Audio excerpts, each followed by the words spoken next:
All right, the last thing is our Allplan Exchange. This is a great way for you to export all of your different layouts that you create. You basically select which layouts, and we'll select all of them here.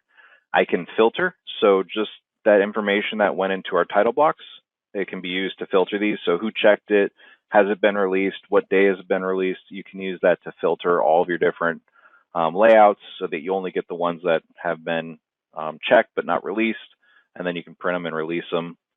You can export this, of course, to PDF, but you can also do it to DWG, DGN, DXFs, even bitmaps and other kinds of files. And you can do that all at once. So when I go to print, if I'm always printing a DWG to go along with my PDF, because that's what my customer or my client wants, then I can have it automatically set to do that.